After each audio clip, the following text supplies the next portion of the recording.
रानी पद्मावती सिंहल देश की राजकुमारी थी। ऐसा माना जाता है कि जब वो पानी पीती थी तो इतनी ज्यादा सुंदर थी, उनकी त्वचा का रंग इतना ज्यादा साफ था कि वो पानी पीती थी तो उनके कंठ में वो पानी भी दिखाई देता था। तो क्या इसका कोई ऐतिहासिक प्रमाण है कि वो इतनी सुंदर थी? लेकिन उनका कहीं भी प्रमाण नहीं मिलता है इस चीज का, रानी पद्मावती को लेकर कि वो बहुत ज्यादा सुंदर थी। अलाउद्दीन खिलजी ने चित्तौड़ पर घेरा क्यों बनाया था? क्या उन्होंने सिर्फ रानी पद्मावती के लिए घेरा बनाया था? तो अलाउद्दीन खिलजी के मन में उस रानी को जीतने के प्रति इच्छा हुई और उसने चित्तौड़ पर आक्रमण करा। लेकिन ये मात्र एक काल्पनिक कथा है, हम इसको किसी भी तरीके से प्रमाणित नहीं कर सकते हैं। जैसे रानी पद्मावती ने उस जल के अंदर देखा था, तो जैसे उनकी प्रतिमा जल के अंदर दिखी तो उसका रिफ्लेक्स होकर वो कांच में दिखाई दिया, ऐसा माना जाता है। लेकिन ये शायद एक किंवदंती, ये कल्पना मात्र है, तथ्य है, क्योंकि ऐसा हो नहीं सकता है।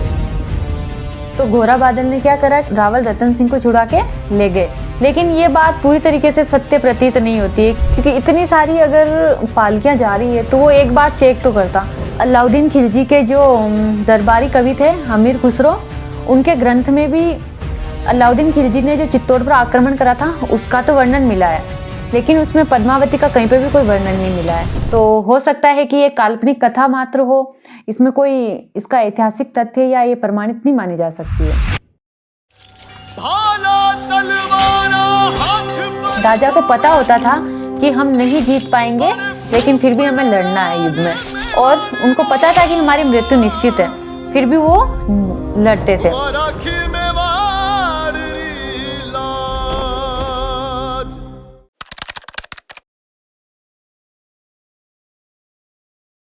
नमस्कार दोस्तों, तो जो आज का हमारा पॉडकास्ट होने वाला है वो एक सीरीज होने वाली है। ये सीरीज हम करेंगे राजस्थान में जितने भी जौहर हुए उनके ऊपर। तो जो पहले हमारे 3 एपिसोड होंगे वो होंगे हमारे चित्तौड़ के जौहर के ऊपर। तो इस एपिसोड में हम कवर करेंगे रानी पद्मावती के जौहर को, उनकी क्या रियल स्टोरी थी, और बहुत सारी ऐसी बातें जो शायद आपको नहीं पता होगी। और इसमें बहुत सारी ऐसी भी चीज़ें जो हमें बचपन से एक कवि की रचना के आधार पर बताई गई है, लेकिन उनका कोई तथ्य नहीं है। तो सारी चीज़ें आज हम जानने वाले हैं, और चलिए इस एपिसोड को हम स्टार्ट करते हैं।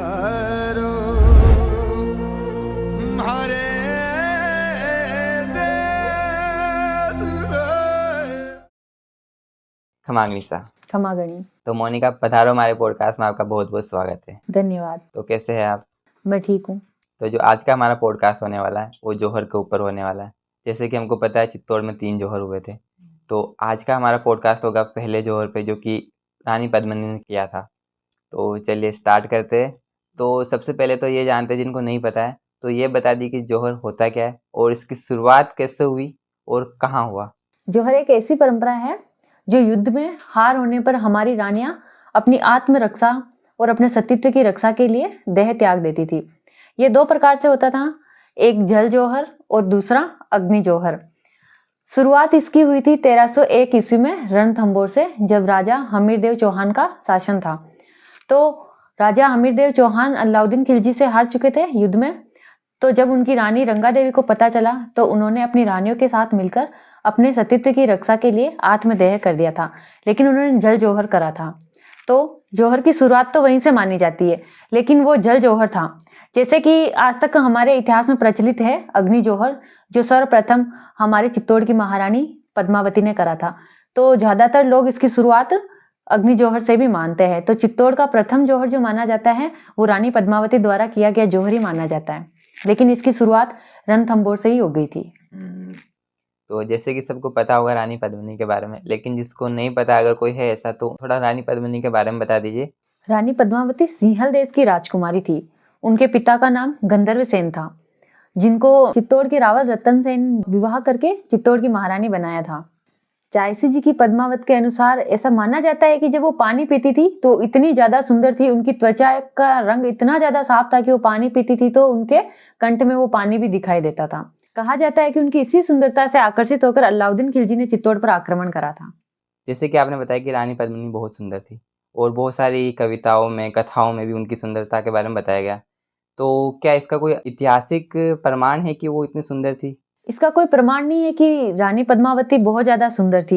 ये एक मलिक मोहम्मद जायसी द्वारा रचित पद्मावत काव्य के आधार पर बताया गया है कि रानी पद्मावती बहुत ज्यादा सुंदर थी, लेकिन उनका कहीं भी प्रमाण नहीं मिलता है इस चीज का, रानी पद्मावती को लेकर कि वो बहुत ज्यादा सुंदर थी। जैसे कि अलाउद्दीन खिलजी के जो दरबारी कवि थे अमीर खुसरो, उनके ग्रंथ में भी अलाउद्दीन खिलजी ने जो चित्तौड़ पर आक्रमण करा था उसका तो वर्णन मिला है, लेकिन उसमें पद्मावती का कहीं पे भी कोई वर्णन नहीं मिला है। और इसी के आधार पर जो दूसरा हमारे जेम्स टॉड जिन्होंने राजस्थान का इतिहास लिखा था, उसमें भी उन्होंने अलाउद्दीन खिलजी के बारे में और चित्तौड़ के आक्रमण के बारे में बताया था, लेकिन उसमें भी उन्होंने कहीं रानी पद्मावती का जिक्र नहीं करा है। तो हम इसको पूरी तरीके से प्रमाणित नहीं कर सकते हैं कि रानी पद्मावती बहुत ज्यादा सुंदर थी, क्योंकि जायसी जी ने अपनी उस कविता को अधिक रोचक बनाने के लिए कुछ काल्पनिक तथ्यों का भी समावेश करा था उसके अंदर। तो हो सकता है कि ये काल्पनिक कथा मात्र हो, इसमें कोई इसका ऐतिहासिक तथ्य या ये प्रमाणित नहीं मानी जा सकती है।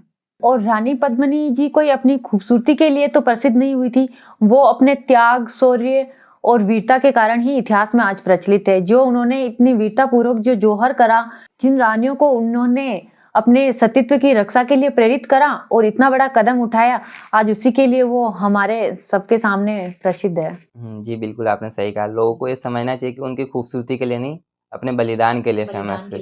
जी बिल्कुल सही कहा आपने। तो हमारा अगला क्वेश्चन है, अलाउद्दीन खिलजी ने चित्तौड़ पर घेरा क्यों बनाया था? क्या उन्होंने सिर्फ रानी पद्मावती के लिए घेरा बनाया था या इसके पीछे कोई राजनीतिक कारण थे? नहीं, रानी पद्मावती के लिए उन्होंने कोई घेरा नहीं बनाया था, इसके पीछे उनका राजनीतिक कारण ही था। अलाउद्दीन खिलजी ने गुजरात पर पहले विजय प्राप्त कर ली थी, लेकिन गुजरात पहुंचने के लिए उसको रास्ता चाहिए था। तो दिल्ली से गुजरात आने के लिए उसको मेवाड़ से होकर गुजरना पड़ता था, और उसका मानना था कि अगर उसने चित्तौड़ को जीत लिया तो उसको गुजरात पहुंचने के लिए रास्ता मिल जाएगा। और दूसरा ये था कि चित्तौड़ आर्थिक रूप से भी संपन्न था। और इसका तीसरा कारण ये रहा है कि मेवाड़ उस समय बहुत शक्तिशाली था, तो अलाउद्दीन खिलजी को ऐसा लगता था कि अगर वो चित्तौड़ पर विजय प्राप्त कर लेगा तो वो पूरे मेवाड़ को जीत सकता था, और उसकी शक्ति का प्रदर्शन करना चाहता था। एक बहुत प्रचलित किंवदंती है कि राघव चेतन जो रावल रतन सिंह के यहाँ सेनापति था, उसको रावल रतन सिंह ने निकाल दिया था। तो उसने रावल रतन सिंह से बदला लेने के लिए दिल्ली में जाकर अलाउद्दीन खिलजी को बोला कि चित्तौड़ की महारानी पद्मावती बहुत सुंदर है, तो आप उस रानी को जीतने के लिए चित्तौड़ पर आक्रमण करें, क्योंकि राघव चेतन को तो बदला लेना था। तो अलाउद्दीन खिलजी के मन में उस रानी को जीतने के प्रति इच्छा हुई और उसने चित्तौड़ पर आक्रमण करा। लेकिन ये मात्र एक काल्पनिक कथा है, हम इसको किसी भी तरीके से प्रमाणित नहीं कर सकते हैं, क्योंकि इसका केवल मोहम्मद जायसी की रचना में ही वर्णन मिलता है। बाकी इसका किसी भी ऐतिहासिक ग्रंथ में या किसी भी कथा में इसके बारे में कोई प्रमाणित तथ्य नहीं मिला है। तो हम इसको पूर्ण रूप से प्रमाणित तो नहीं मान सकते, लेकिन एक किंवदंती के आधार पर मान सकते हैं कि हाँ, कहीं ना कहीं एक कारण हो सकता है उसका चित्तौड़ पर आक्रमण करने का, पद्मावती भी। जैसा कि आपने सही कहा, इसका कोई हमारे पास प्रमाणित तथ्य नहीं है कि कौन सी कहानी सही है। तो इसी में आगे क्या होता है कि जैसे कि खिलजी ने किले को घेरा हुआ था, तो उन्होंने राव रतन सिंह को एक संधि प्रस्ताव भेजा था। तो संधि प्रस्ताव क्या था? अलाउद्दीन खिलजी और राव रतन सिंह के बीच एक संधि हुई थी, जिसमें अलाउद्दीन खिलजी ने रानी पद्मावती को एक बार देखने की इच्छा व्यक्त करी थी। तो राव रतन सिंह ने उसे प्रत्यक्ष रूप से दिखाने से तो मना कर दिया कि भाई मैं प्रत्यक्ष रूप से आपको नहीं दिखाऊंगा। लेकिन फिर अलाउद्दीन खिलजी ने ज्यादा ये करा, तो उन्होंने अपने राज्य में शांति चाहने की वजह से उन्होंने दर्पण में रानी पद्मावती को दिखाने का निर्णय लिया। तो उन्होंने क्या करा कि एक जल महल था, वहां पे रानी पद्मावती को खड़ा कर दिया। जल के अंदर उनकी प्रतिबिंब दिख रहा था, और उसके सामने जो एक महल था उसमें अलाउद्दीन खिलजी को खड़ा करा और उसके सामने एक दर्पण लगा दिया गया। तो ऐसा कहा जाता है कि मतलब जैसे रानी पद्मावती ने उस जल के अंदर देखा था, तो जैसे उनकी प्रतिमा जल के अंदर दिखी तो उसका रिफ्लेक्स होकर वो कांच में दिखाई दिया, ऐसा माना जाता है। लेकिन ये शायद एक किंवदंती, ये कल्पना मात्र है, तथ्य है, क्योंकि ऐसा हो नहीं सकता है। तो ऐसा हो सकता है कि अलाउद्दीन खिलजी ने ये प्रस्ताव रखा हो कि आप आत्मसमर्पण कर दीजिए और हमारे साथ मिल जाइए, ताकि जो युद्ध से जो खून खराबा होगा, जो त्रासदी होगी, उसको रोका जा सके। तो ऐसा हो सकता है। बाकी कल्पना है, कल्पना मात्र, कल्पना से कोई उसका तथ्य नहीं निकलता है कि भाई हाँ वो ही सत्य है। जैसा कि आपने सही कहा। और इसके बारे में एक तथ्य ये भी है कि जो पद्मिनी महल है वो भी शायद 16वीं या 17वीं सदी में बनाया गया था, ऐसा भी कहा जाता है। तो इस बात से ये प्रमाणित हो जाता है कि मतलब जो वो दर्पण वाली जो बात है वो सरासर एक मिथ्या है और काल्पनिक है, जो उस कहानी को लोगों के लिए रोचक बनाने के लिए उसको प्रस्तुत किया गया था। क्योंकि उस जमाने में लोग अपने राजा और महाराजाओं की जो कथाएं करते थे उनमें बढ़ चढ़कर उनकी प्रशंसा करते थे। तो हो सकता है कि वो भी एक कल्पना ही हो। तो जो दर्शक इस बात को तथ्य देते हैं कि वहां पर जल महल तो अभी भी स्थापित है जिसमें रानी पद्मावती को दिखाया गया था, तो वो जल महल उस समय का नहीं है। वो जल महल 16वीं से 17वीं शताब्दी में बना था, जो कि रानी पद्मावती के 200 से 300 साल बाद में बना था, जब उनकी रचना ज्यादा फेमस हुई थी। जब उनकी रचना बहुत ज्यादा फेमस हो गई थी और ये किंवदंती चारों ओर फैली थी जल महल के बारे में, तब जाके ये जल महल बना। तो हम कैसे इस बात को प्रमाणित कर सकते हैं? मान सकते हैं कि भाई दर्पण में उसको रानी पद्मावती को दिखाया गया था। जैसे कि उस समय बहुत सारे ग्रंथ और प्रचलित थे जिनमें लोग जो ये पद्मावती का जो सारा कथानक जोड़ा हुआ है उन्होंने सारा मलिक मोहम्मद जायसी के पद्मावत से ही लिया है, लेकिन ये पूरा सत्य नहीं है। इसमें कल्पना भी है और इतिहास भी है। सारी जगह कल्पना नहीं है और सारी जगह इतिहास नहीं है। जैसे कि ये जल महल का जो दृश्य दिखाया गया है उसमें वो मात्र कल्पना ही है, क्योंकि उस समय के जितने भी हमारे लोक कथाएं थी और जितने भी उस समय की रचनाएं थी, जैसे अमीर खुसरो हुए, उनकी रचनाओं में पद्मावती को लेकर इस संबंध में कोई भी तथ्य नहीं मिला है। तो हम इसे पूर्ण रूप से प्रमाणित नहीं मान सकते हैं कि भाई ये प्रमाणित थी।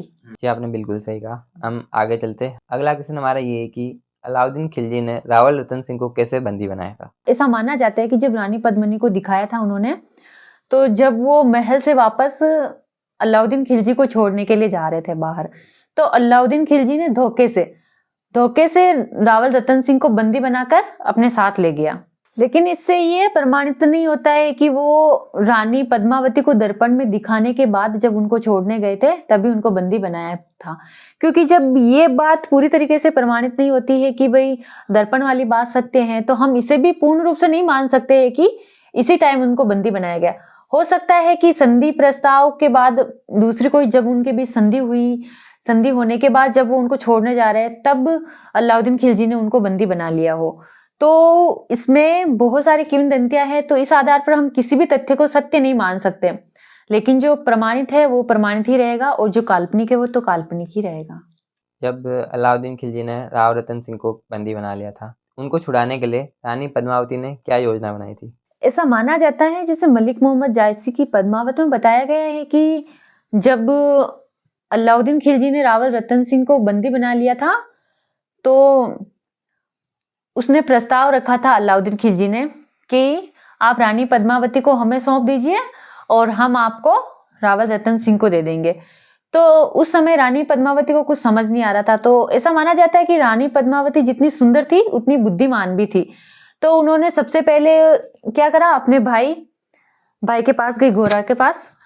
तो घोड़ा के पास गई तो घोड़ा ने अपने भतीजे के साथ मिलकर उनकी सहायता करने का निर्णय लिया। तो उन्होंने एक योजना बनाई कि भाई पालकी में आप ना जाकर के हम जाएंगे आपके स्थान पर। तो प्रत्येक पालकी में उन्होंने 2-2 सैनिक बिठाए और उनको वहां औरतों के कपड़े पहना के रानियों के और ले जाया गया। वहां ले जाने के बाद ऐसा माना जाता है कि उन्होंने अलाउद्दीन खिलजी से बोला कि हमें राव रतन सिंह से मिलना है। तो अलाउद्दीन खिलजी ने उनको अनुमति दे दी वहां उनसे मिलने के लिए। तो ऐसा कहा जाता है कि जैसे वो वहां गए उनसे मिलने के लिए, तो घोड़ा बादल ने क्या करा कि रावल रतन सिंह को छुड़ा के ले गए। लेकिन उस युद्ध में जब उसको पता चला अलाउद्दीन खिलजी को, तो वहां पर युद्ध हुआ। तो उस युद्ध में क्या घोड़ा की मृत्यु हो गई, लेकिन बादल ने अपने वीरता पूर्वक साहस दिखाया और वो रावल रतन सिंह को दुर्ग के अंदर ले गया। लेकिन ये बात पूरी तरीके से सत्य प्रतीत नहीं होती है, क्योंकि अगर ऐसा होता कि भाई वो पालकी में औरतें बैठ के जाती तो क्या वो अलाउद्दीन खिलजी को पता नहीं चलता क्या? क्योंकि इतनी सारी अगर पालकियां जा रही है तो वो एक बार चेक तो करता, क्योंकि जिस प्रकार से उसने रावल रतन सिंह के साथ धोखा करा तो उसके साथ भी तो धोखा हो सकता था। तो इतना तो उसने ही सोचा ही होगा कि इतनी सारी पालकियां अगर जा रही है, वो बिना, सबने घूंघट डाल रखा है, तो वो देखेगा ही सही ना सब में रानियां ही है या सैनिक भी तो हो सकते हैं। अगर उसने पूरे उत्तर भारत पर कब्जा किया होगा तो उसके पास इतनी तो अकल होगी, अगर कोई भी उसके यहाँ पे आ रहा है उसने एक बार तो देखा ही होगा, अगर कोई रियल में आता तो। और जैसा कि कहा जाता है कि एक पालकी में 2-2 सैनिक गए थे और साथ में तलवार भी लेके गए थे, तो उसने एक बार तो चेक करवाया होता ना ऐसा। ये सारी घटनाक्रम जो हुई है ये पालकी वाली, इसका हमें सिर्फ एक ही सोर्स मिलता है और वो है जायसीकृत पद्मावत। पद्मावत भी उस समय नहीं लिखी गई थी, पद्मावत भी रानी पद्मावती के 200 साल बाद लिखी गई थी। तो हम इसका ये भी नहीं कह सकते कि ये भी पूरा सत्य है, क्योंकि ये भी सत्य नहीं है।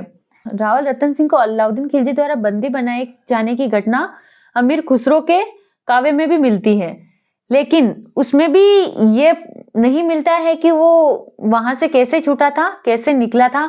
और उसमें ये घोरा बादल वाली जो ये कहानी है कि वो पालकी में बैठ के गए थे, इसका कहीं भी वर्णन नहीं मिलता है। तो हम इसको भी पूर्ण रूप से प्रमाणित नहीं मान सकते हैं कि ये प्रमाणित है, लेकिन हाँ, इतिहास के कुछ तथ्य ऐसे भी हैं जिन्हें हम नकार नहीं सकते हैं। और रही बात रावल रतन सिंह के छूटने की, हो सकता है कि किसी मैत्री संधि के द्वारा उन्हें छोड़ा गया हो, या फिर ऐसे फिरौती में कुछ रकम अदा करके उनसे रकम लेकर उनको छोड़ा गया हो, ऐसा भी हो सकता है। जरूरी नहीं है कि मतलब उनको इस तरीके से ही छुड़ाया गया हो। बहुत सी बार बताया भी जाता है कि खिलजी ने बहुत सारे को कैद बनाने के बाद छोड़ा भी था फिरौती पे या किसी संधि करके, तो उस तरह से छोड़ा जी। अगर हम चले पद्मावत के अनुसार, तो जब गोरा बादल रावल रतन सिंह को छुड़ा कर ले गए थे, तो उस समय खिलजी की क्या प्रतिक्रिया थी? उस समय अलाउद्दीन खिलजी ने पीछे पीछे वापस चित्तौड़ के ऊपर आक्रमण कर दिया और उसने चारों तरफ घेराबंदी कर दी। तो लगभग ऐसे माना जाता है कि 8 महीने तक उसने वहां घेराबंदी रखी कि भाई किसी न किसी तरीके से तो वो बाहर निकलेंगे। लेकिन उस समय रावल रतन सिंह के पास इतनी धन संपदा थी और इतनी खाद्यान्न वस्तुएं थी कि 8 महीने तक उनका गुजारा हो गया आराम से, और उनको बाहर निकलना नहीं पड़ा। लेकिन धीरे धीरे उनके जो जल के स्रोत थे, उन्होंने अंदर टैंक बनाए हुए थे पानी के, वो भी खत्म होने लग गए। और जो खाद्यान्न जो वस्तुएं थी उनके पास, अन्न था, अनाज था, वो सारे धीरे धीरे खत्म होने लग गए। और हो सकता है कि सारी चीजें उपजाऊ अंदर होने के बाद भी हमें किसी न किसी चीज की जरूरत पड़ती है, उसके लिए हमें बाहर जाना ही पड़ता है। लेकिन 8 महीने तक कोई इंसान के कैद नहीं रह सकता है। तो अलाउद्दीन खिलजी जम के 8 महीने तक वहां बैठा रहा। फिर रावल रतन सिंह को लगा कि भाई अब ऐसे काम नहीं चलेगा, तो फिर उन्होंने अंतिम निर्णय युद्ध करने का ही लिया। तो उन्होंने अपनी सेना के साथ अलाउद्दीन खिलजी के साथ युद्ध करने के लिए निर्णय लिया और वो युद्ध के लिए तैयार हुए। तो उस टाइम जैसे साका हुआ करता था, जैसे साका के 2 पार्ट थे, एक था केसरिया और एक था जौहर। जौहर जो ये होता था कि जैसे रानियों को पता चल जाता था कि भाई अब युद्ध में हमारी हार होने वाली है, या जो हमारे पति जो है अब वो जिंदा वापस नहीं लौटेंगे, तो वो अपने सतीत्व की रक्षा के लिए देह त्याग देती थी। और जैसे जो केसरिया जो है वो ऐसे होता था कि जैसे राजा को पता होता था कि हम नहीं जीत पाएंगे, लेकिन फिर भी हमें लड़ना है युद्ध में, और उनको पता था कि हमारी मृत्यु निश्चित है, फिर भी वो लड़ते थे युद्ध में जाके। तो वो क्या करते थे, केसरिया पहन के लड़ते थे। वो अपने आप को मृत समझ लेते थे कि भाई अब हम मरे हुए ही हैं, हमें मरना तो है ही वैसे भी, जैसे भले ही अगली सेना का कितना भी नुकसान क्यों ना हो, जितना हमसे हो सके उतना हम करेंगे। तो उन्होंने क्या करा कि राव रतन सिंह ने सोचा कि हमारे पास तो 10,000 सैनिकी है, हम इतनी बड़ी अलाउद्दीन खिलजी की सेना का सामना कैसे करेंगे। तो उन्होंने केसरिया धारण करके केसरिया करा और उसमें उन्होंने अपनी साहस और वीरता का प्रदर्शन करा, और उस युद्ध में वो वीर गति को प्राप्त हो गए। जब ये बात रानी पद्मावती को पता चली तो उन्होंने अपने सतीत्व की रक्षा के लिए जितनी भी सामंत की बीवियां थी, बच्चे थे, जितनी भी औरतें थी, 16,000 रानियां थी उनके साथ मिलकर देवी की पूजा करके अग्नि में अपनी देह त्याग दी। तो इसमें यह कि क्या उन रानियों ने युद्ध के परिणाम का इंतजार किया था या पहले ही जौहर कर लिया था? नहीं, युद्ध में ऐसे होता था कि एक ध्वजा फहराई जाती थी, जैसे कि मेवाड़ की ध्वजा का प्रतीक के साथ वो ध्वजा लगाई जाती थी। तो क्या हुआ, जैसे ही युद्ध में जो भी हार जाता था, जिस भी राजा की मृत्यु हो जाती थी, उसकी वो ध्वजा क्या है, नीचे खींच ली जाती थी। तो उससे जो रानियां होती थी महल में, उनको पता चल जाता था कि भाई हमारी हार हो चुकी है। तो वो फिर अपने सतीत्व की रक्षा के लिए बहुत सारे ऐसे होते थे जो आत्मसमर्पण कर देते थे, लेकिन रानी पद्मावती ने आत्मसमर्पण करने की बजाय आत्मविश्वास के साथ मरना स्वीकार करा। तो उन्होंने 16,000 रानियों के साथ मिलके जौहर कर लिया। और साका और युद्ध के बीच का अंतर बता सकते हो? जी हाँ, युद्ध ऐसा होता है जिसमें हमारे पास ऑप्शन होता है कि हम उस युद्ध को छोड़ के भाग भी सकते हैं, जिसमें कहीं ना कहीं हमारे जीतने के थोड़े बहुत चांस होते हैं कि भाई हम जीत जाएंगे, या फिर वो युद्ध को छोड़ के हम भाग सकते हैं। लेकिन शाखा में जैसे केसरिया जो होता है उसमें उसके पास कोई चांस नहीं होता है, वो अपने आप में ठान लेता है कि भाई हमें युद्ध करना है, या तो मरना ही है या फिर जीतना ही है। उनको पता होता है कि अब हमारी हार निश्चित है, लेकिन जितना हम ज्यादा नुकसान उनको पहुंचा सकते हैं उतना करना है बस। पहुंचाएंगे, जितना हम उनको नुकसान पहुंचा सकते उतना पहुंचाएंगे। अगर हम 10,000 सेना भी है और उनकी 50,000 सेना को भी मारेंगे तो भी हमारे लिए वो गर्व ही होगा। यही सोच के वो केसरिया करते थे। इसमें एक और क्वेश्चन आता है, जैसे कि अलाउद्दीन खिलजी ने 8 महीने तक उनको घेर के रखा था और 8 महीने तक रावल, रतन सिंह और वो सब अंदर कैद थे, तो उस 8 महीने में वो कोई और योजना भी बना सकते थे, या उस 8 महीने के अंदर वो महल से कहीं निकल सकते थे? लेकिन वो क्या कि अलाउद्दीन खिलजी ने चारों तरफ से घेराबंदी कर रखी थी, तो उनके पास बाहर निकलने का कोई ऑप्शन नहीं था। अगर वो बाहर निकल भी जाते तो उनके पकड़े जाने का खतरा था। इस वजह से रावल, रतन सिंह और उनकी जो रानियां थी उन्होंने बाहर निकलने का कोई प्रयत्न नहीं करा और वो महल के अंदर ही बैठे रहे और इंतजार कर रहे थे कि शायद अलाउद्दीन खिलजी कभी ना कभी तो अपना घेराबंदी हटाएगा। लेकिन जब 8 महीने बीत गए और अलाउद्दीन खिलजी ने घेराबंदी नहीं हटाई और जब उनके पास जो उनकी आवश्यकताओं की सामग्री थी वो खत्म हो गई, जब उनकी जरूरतें बढ़ने लगी, तो फिर उन्होंने युद्ध का निर्णय लिया। क्योंकि उनको कहीं ना कहीं पता ही था कि भाई अब हमारे युद्ध में हार होगी, क्योंकि अलाउद्दीन की इतनी बड़ी सेना के सामने रावल, रतन सिंह की 10,000 की सेना कुछ नहीं कर सकती थी। तो बस वही है। अगर उस समय चित्तौड़ आत्मसमर्पण कर लेता तो आज हमारे मेवाड़ का इतिहास क्या होता? अगर उस समय चित्तौड़ आत्मसमर्पण कर देता तो जो आज हमारे पास जो इतिहास है, ये जौहर की जो गाथा है उसमें और घोरा बादल की जो गाथाएं लिखी गई है और रावल, रतन सिंह का जो शौर्य प्रदर्शन और वीरता की जो गाथा लिखी गई है, वो सब वही बंद हो जाती।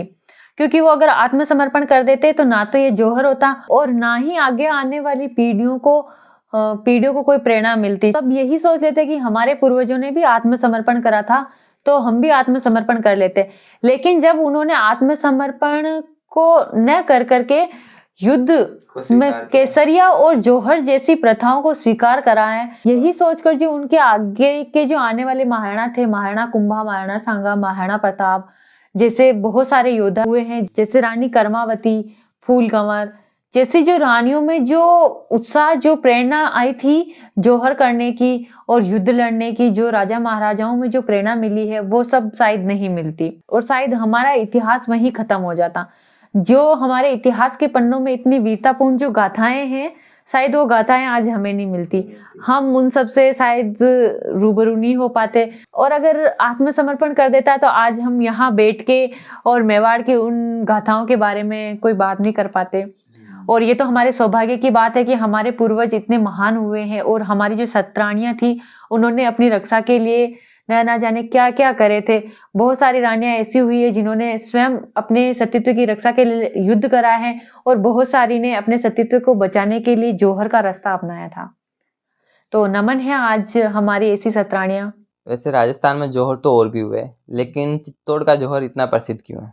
राजस्थान में बहुत से जौहर हुए हैं, लेकिन चित्तौड़ का जौहर इसलिए प्रसिद्ध है क्योंकि यहाँ पर लगातार मुस्लिम आक्रमणकारियों ने आक्रमण करे थे लगातार, और लगातार चित्तौड़ में 3 जौहर हुए थे, इसीलिए चित्तौड़ के जौहर ज्यादा प्रसिद्ध है। प्रथम जौहर रानी पद्मावती ने करा था 1303 ईस्वी में।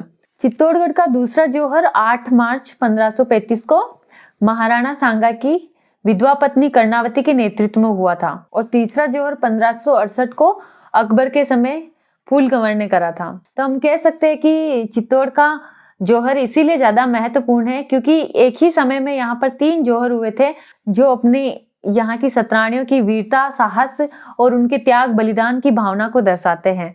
क्या मलिक मोहम्मद जयासी की पद्मावत एक ऐतिहासिक ग्रंथ है या केवल एक काव्य रचना है? मलिक मोहम्मद जायसी कृत जो पद्मावत महाकाव्य है वो 1540 ईस्वी में लिखा गया था, जो कि माना जाता है कि रानी पद्मावती की घटना के 200 वर्ष पश्चात लिखा गया है। तो हम इसको पूर्ण रूप से ऐतिहासिक और प्रमाणिक भी नहीं मान सकते और पूर्ण रूप से काल्पनिक भी नहीं मान सकते। बहुत सारी बातें ऐसी है इसमें जो, जैसे कि जौहर हुआ, रानी पद्मावती का विवाह, ऐसी बहुत सारी बातें इसमें है जो प्रमाणित है। लेकिन इसमें बहुत सारी जगह पे जैसे रानी पद्मावती की सुंदरता को लेकर और जैसे गोरा बादल की कहानी को लेकर, और वो दर्पण वाली जो बात बताई गई थी, दर्पण की जो जल महल में जो दर्पण प्रतिबिंब दिखाया गया था, ऐसी बहुत सारी बातें हैं जो सिर्फ कल्पना मात्र है, जिनको इस वजह से इस काव्य में लाया गया था ताकि लोगों को इसको पढ़ने में रुचि आए और रोचकता मिले। तो पहले के जैसे राजा महाराजा के जो दरबारी कवि होते थे, वो अपने राजाओं की प्रशंसा के लिए थोड़ा बड़ा चढ़ाकर भी वर्णन कर देते थे। तो हो सकता है कि मलिक मोहम्मद जायसी ने भी इसमें थोड़ा बड़ा चढ़ाकर इसका वर्णन करा हो। तो पूर्ण रूप से तो इसको हम काल्पनिक भी नहीं बोल सकते और पूर्ण रूप से ऐतिहासिक भी नहीं बोल सकते। इस मतलब हम मात्र कल्पना के मात्र से हम ना जो जायसीकृत जो पद्मावत है उसके महत्व को नहीं नकार सकते। फिर भी इसका बहुत महत्व है, जैसे कि इसमें हमारी रानियों की जो वीरता है, जैसे उनकी सुंदरता के साथ साथ जो उनकी बुद्धिमत्ता, जो समता है, उनकी जो त्याग भावना है, जो उनका समर्पण है, उन सबको भी दिखाया गया। तो हम सिर्फ एक छोटी सी कल्पना के मात्र से पूरे महाकाव्य को नहीं नकार सकते हैं। तो इस महाकाव्य का हमारे जीवन में और हमारे इतिहास में बहुत महत्व रहा है। हाँ, होता है कि बहुत सारे राजाओं ने वैसे कल्पना ली थी उस टाइम वो मध्यकाल में वैसे भी श्रृंगार भावना ज़्यादा ही थी, श्रृंगार का ज़्यादा ही महत्व था। हर एक कवि अपने राजा की प्रशंसा के लिए श्रृंगार के जितने भी रस निरूपण है उनका ज़्यादा से ज़्यादा प्रयोग कर रहा था। तो मलिक मोहम्मद जी ने भी वही करा है। तो पूरी रूप से हम इस ग्रंथ को नहीं नकार सकते हैं। तो इसका हमारे इतिहास में बहुत महत्वपूर्ण स्थान है। मैं आपकी बात से 100% एग्री हूँ। उन्होंने बहुत सारी चीज़ें लिखी है। उनकी जो रियल कहानी थी उसमें कहते हैं ना कि अपनी रचना को और बढ़ाने के लिए, अच्छे से चीज़ों को दिखाने के लिए किया, जैसे कि हर कवि करता है, चाहे पिछले समय की बात करो चाहे आज के समय की बात करो। क्योंकि अगर कोई स्टोरी इंटरेस्टिंग नहीं होगी तो कोई उसे सुनना भी पसंद नहीं करेगा। इसीलिए उनकी कहानी को बस उन्होंने अपनी तरह से क्रिएटिव बनाने की कोशिश की है बस। जी। लेकिन बहुत सारी बातें ऐसी भी है जिन्हें हमें बस हम बचपन से पढ़ते आ रहे हैं कि हाँ, रानी पद्मावती इतनी सुंदर थी, उन्हें ऐसे दर्पण में दिखाया गया था, ऐसे करा गया था। तो हमारे सबके मस्तिष्क में वही सब बातें हैं कि भी हाँ, सच में रानी पद्मावती को ऐसे दिखाया गया था और सच में ऐसे पालकी में सवार होके वो मतलब सैनिकों को भेजा था। ऐसे बहुत सारी बातें हैं जिनको हम शुरू से ही हमारे मस्तिष्क में उतारे हुए हैं कि भाई हाँ, ये सब सत्य हो सकता है, लेकिन ये कल्पना मात्र है। इन सब में सच्चाई भी है लेकिन कल्पना का ज्यादा अंश समाया हुआ है। तो इसको पूर्ण रूप से प्रमाणित नहीं मान सकते हम। जी, आपसे बात करके बहुत अच्छा लगा और हमारे शो पे आने के लिए बहुत बहुत धन्यवाद। तो कैसा लगा आपको ये एपिसोड, हमें कमेंट सेक्शन में जरूर बताइएगा। और ये सीरीज का हमारा पहला एपिसोड था जो हमने किया रानी पद्मावती के ऊपर, और हमारा भी नेक्स्ट जो एपिसोड होने वाला है वो होगा रानी कर्णावती के ऊपर, जिसमें हम रानी कर्णावती का आपको पूरा इतिहास बताएंगे और उनके जौहर की पूरी कहानी बताएंगे। तो हमारे साथ जुड़िए और ज़्यादा से ज़्यादा शेयर कीजिए। Thanks for watching.